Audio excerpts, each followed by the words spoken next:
Alors, Fukushima, déjà, c'est une conception qui est un peu plus proche de la nôtre, sauf une différence quand même assez notable. Nous, on a expliqué qu'on avait 3 circuits. Oui. Circuit primaire, circuit eau vapeur pour faire tourner la turbine, et le circuit de refroidissement. À Fukushima, c'est ce qu'on appelle un réacteur bouillant. Les 2 premiers circuits sont confondus. C'est-à-dire que ce qui sort du réacteur, c'est directement de la vapeur qui est envoyée à la turbine. Bon. Oui. Donc, il n'y a pas cette barrière qui est constituée par le circuit. Donc, déjà, c'est une première faiblesse du réacteur.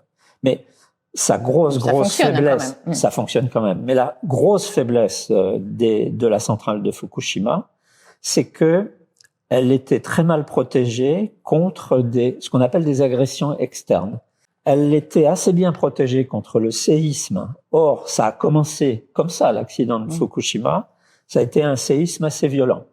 Mais la centrale s'est très bien comportée, avec quand même, il faut noter au passage qu'elle a été coupée du réseau électrique qui était dégradé du fait du tremblement de terre.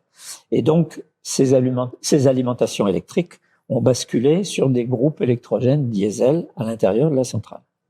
Quelques heures après le séisme, il y a eu un tsunami. Oui. Et ce tsunami a été très violent, il a été très important, une vague d'une dizaine de mètres. Et forcément, une centrale, c'est au bord de la mer. Enfin, au bord de la mer. Alors, même au bord de la mer, on peut se protéger contre des tempêtes, des tsunamis, etc. Il faut le faire au cas par cas, en étudiant bien l'histoire du site. Or, dans le passé, quelques siècles avant, il y avait déjà eu un tsunami de cette violence-là. Et malheureusement, les Japonais n'ont pas protégé leur centrale contre un tel tsunami, mais un tsunami un peu plus faible. Et ce qui devait se passer s'est passé, c'est que le tsunami a complètement submergé le site. Il y avait plusieurs mètres d'eau sur le site de la centrale. Et les groupes électrogènes diesel de secours se sont arrêtés, ce qui fait qu'il devenait impossible de faire tourner des pompes, des moteurs, des robinets, etc. Donc, il était impossible de piloter la centrale et donc de refroidir le cœur du réacteur en particulier.